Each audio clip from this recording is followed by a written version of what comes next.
Hi, I'm Steve Clemons, and I have a question. Is there a way to protect free speech online while fighting misinformation and disinformation? Let's get to the bottom line.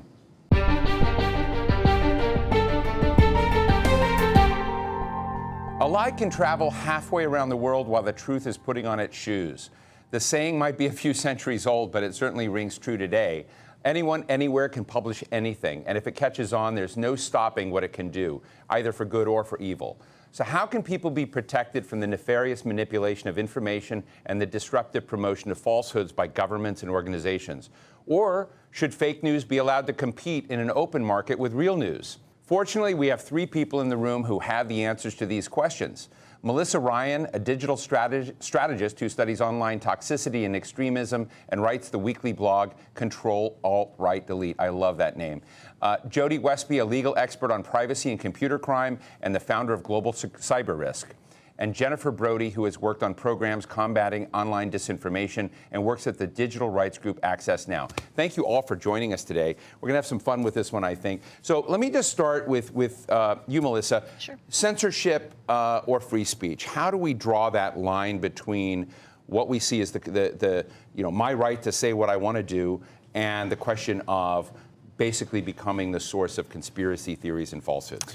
I think it's really important that we consider the frame of speech and who social media empowers. The tech companies have consistently made policies that empower the already powerful. So what happens is, for the vast majority of us, not only is our freedom of expression limited, but our right to be safe and free from hate and harm online is curbed. Do we have to have a judge for that? Do we have some judge said, oh, the less powerful people get certain safe space to do this, and you more powerful people don't get that? I mean, I'm just sort of interested in how you draw the line in a tangible way, in an understandable way.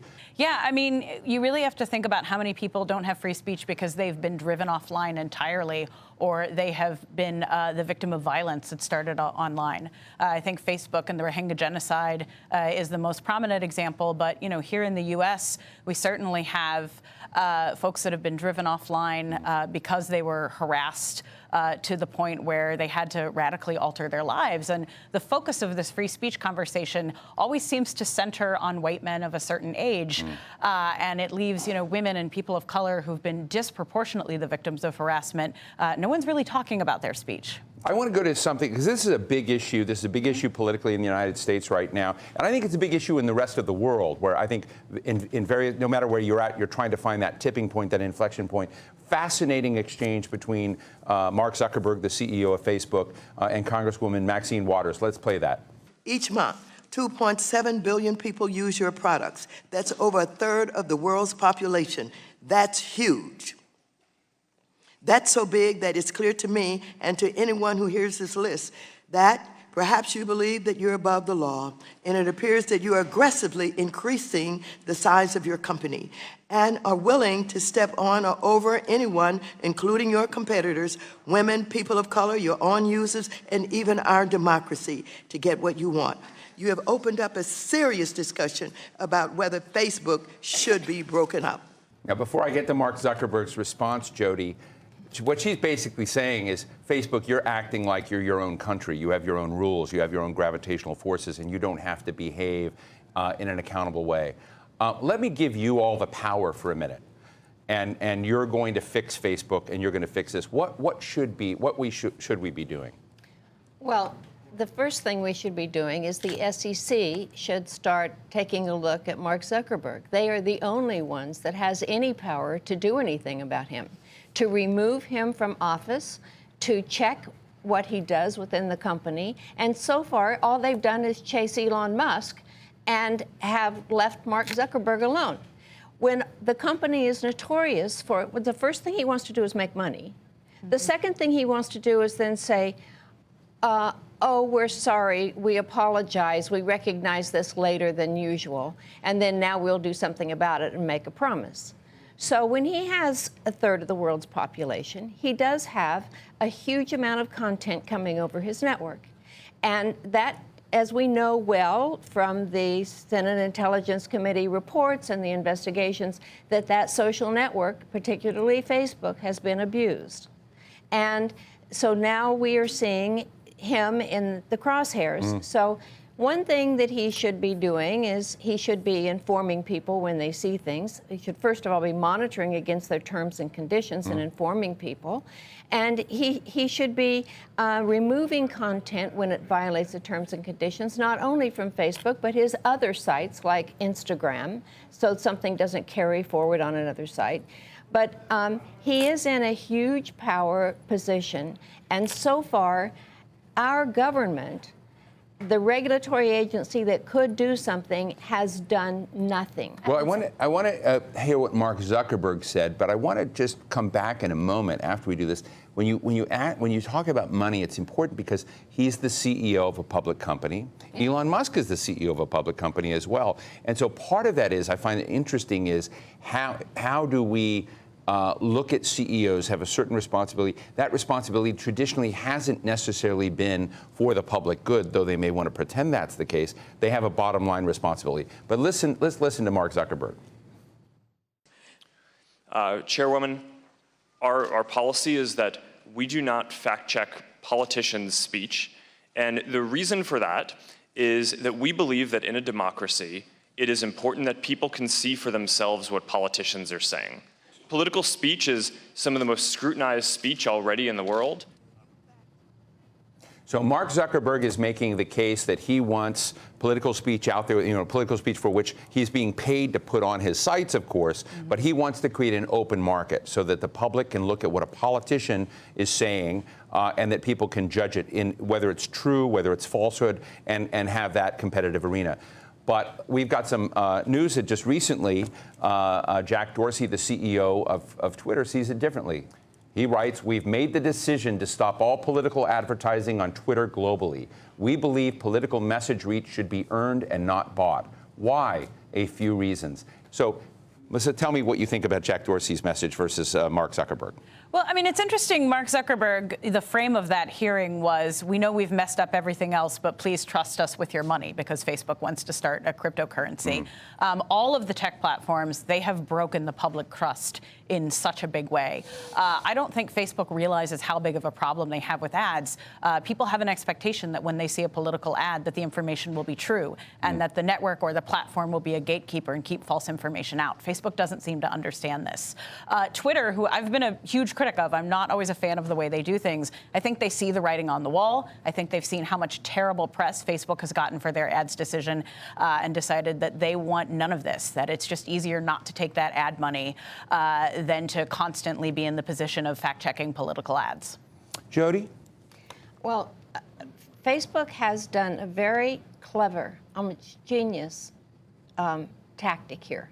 When they invited the real media to come onto their site, and they would pay them, because most people were starting to look at Facebook with a bit of question about the legitimacy of what they were reading. We should note for the global viewing audience that Facebook has started a partners program for America's leading media. They have. They started a partners program where they invited the Wall Street Journal, USA Today, Los Angeles Times, a number of the leading newspapers and press, as well as some smaller ones, and they are paying them to put their content on their site. Right. So what this effect is it legitimizes Facebook's site as a legitimate news source, and therefore I think will be harder to weed out all the fake news that's in there and all the misinformation. So I think it was a genius move on his part, even paying them, because he will now continue to make money because people will still be coming there for legitimate content. But it's going to be harder for people to discern, I think, between what's real and what is not real. And that decision is already controversial, too, when you consider that Breitbart News was one of the outlets that Facebook chose. And Breitbart, it has a long history of anti-Muslim propaganda, hate speech. We know they had from a BuzzFeed expose in 2017. We know they were in constant communications with notorious alt-right figures about coverage. So Facebook is already facing just intense criticism for this new partnership. There is a hilarious guy, I find it very funny.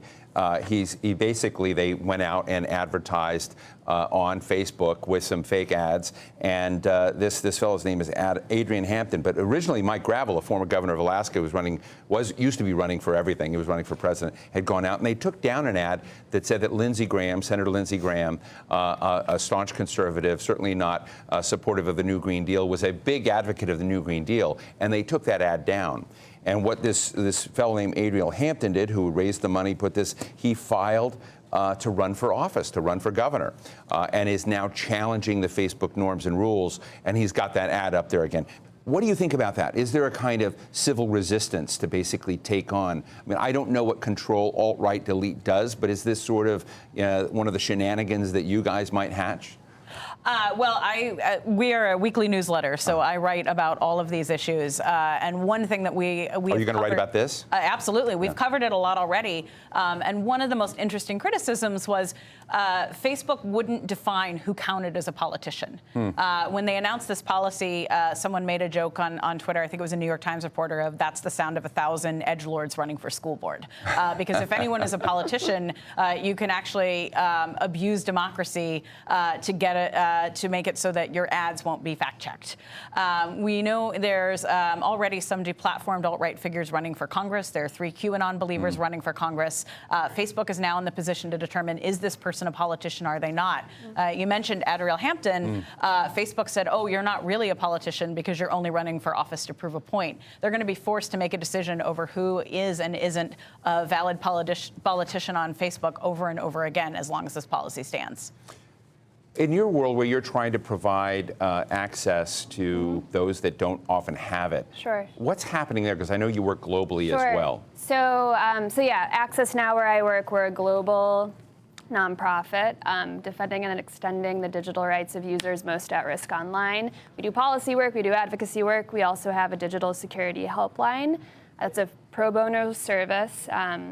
Human rights defenders, civil society can reach out if they feel that they're threatened online. So I know in some cases with the Rohingya and with others, you see internet blackouts happen. Yes. Is there a case to be made that maybe we need to live with the chaos and the false news and the real news and not empower a government to call for the government to begin like this? Jody? Well, I think Zuckerberg is doing 2 things right, to give him credit. One is he's standing strong against government intrusions on encryption.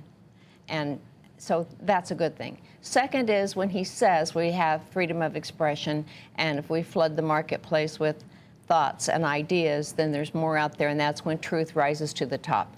He's right. That's always how we view democracy. We've never been shutting down the speech maker. We've just been giving all the people speaking the truth the voice as well.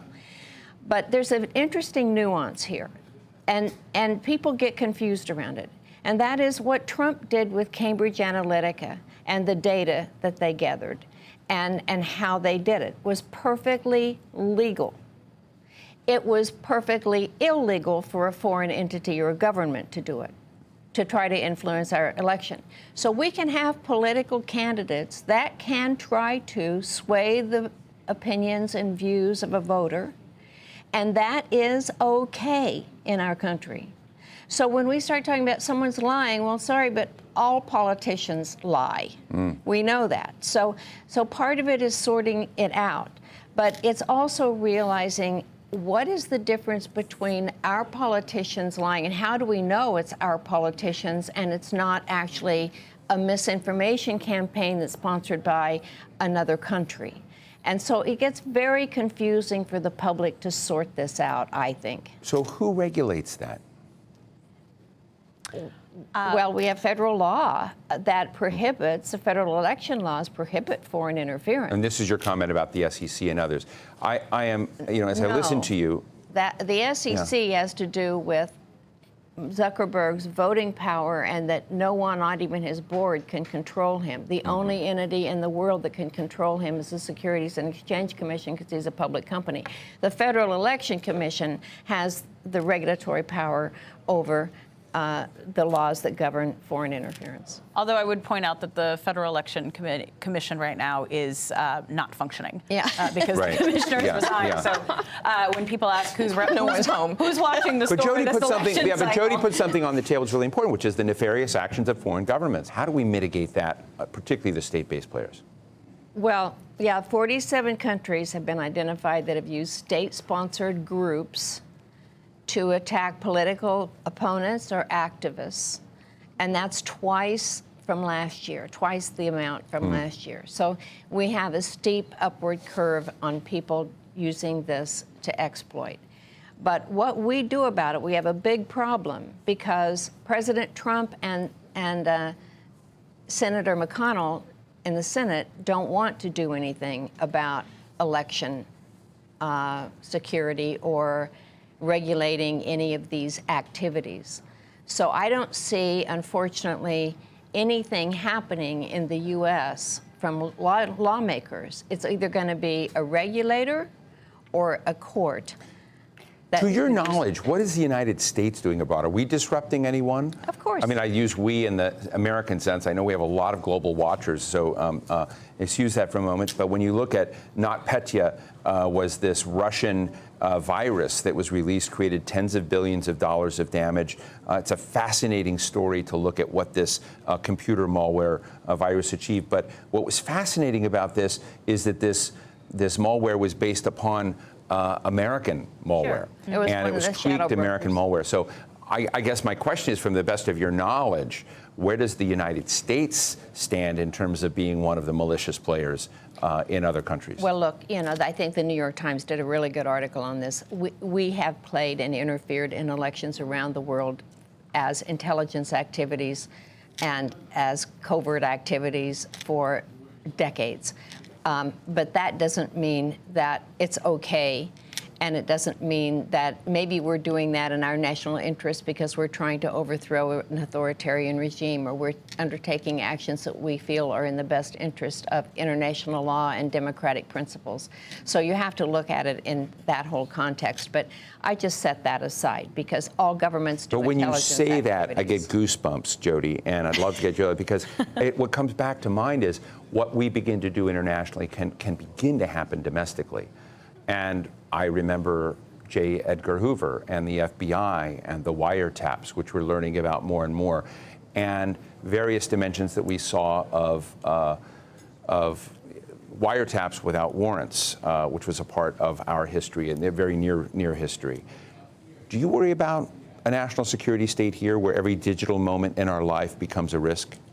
I worry about every moment becoming in our lives becoming a risk. I also worry about domestic actors here who have learned from malicious foreign actors and have adopted those tactics.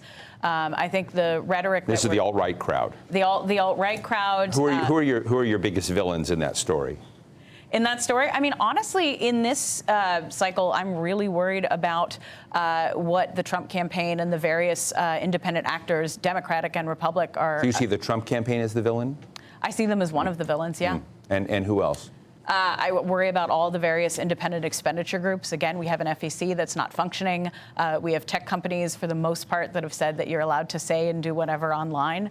There are no rules. And when there are no rules, bad actors are going to be bad. Jody, So, yeah. what is your experience in this in terms of, you've been watching the nexus between technology, cyber behavior, and the national interest for a long time. And I'm really interested in the question of how we begin to frame this in a more mature way. I mean, we would always like to wave a magic wand and say, everybody be respectful, everyone play nice. But that's not going to happen. The real world is not a kumbaya world. The real world is groups pursue their interests, groups are doing. But how can we really set in place and move the needle to get a more responsible behavior, set of behaviors here, or more accountable behaviors? And then as we look at this problem globally, because what is happening here today is happening in elections in Europe, happening in elections in Asia, happening in elections in Africa, happening in elections in Latin America, and we see the same pattern of players.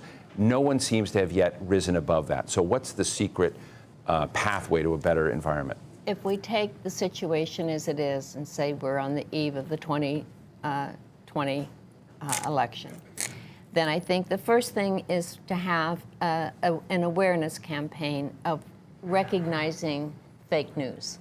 Helping people understand, when I was in school, it is, well, you got to consider the source. And, you know, people would challenge us, is that a reliable source for your reporting?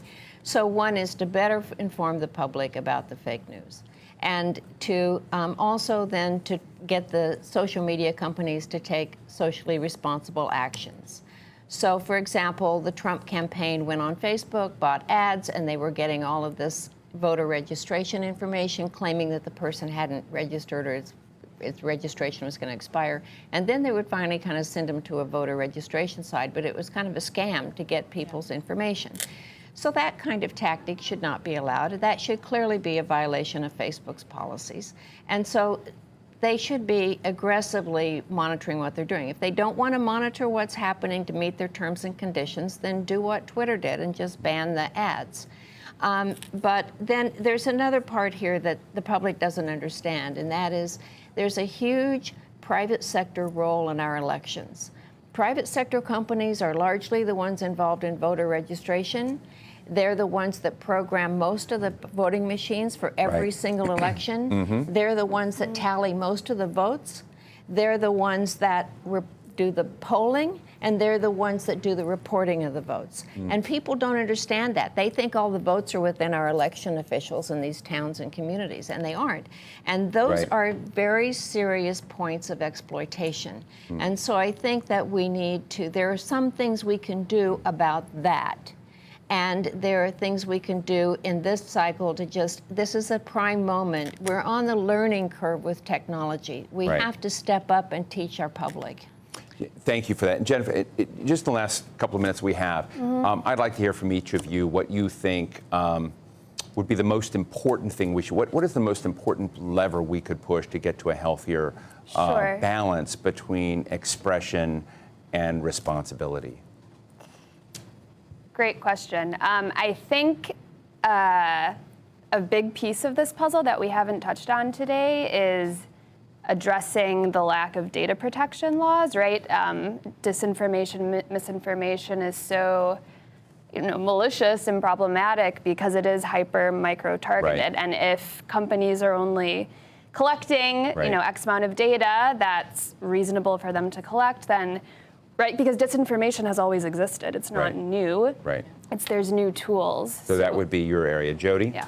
I think the SEC should begin an investigation into Mark Zuckerberg and consider removing him from office from his company. That would send the most powerful message to every social media platform around the world.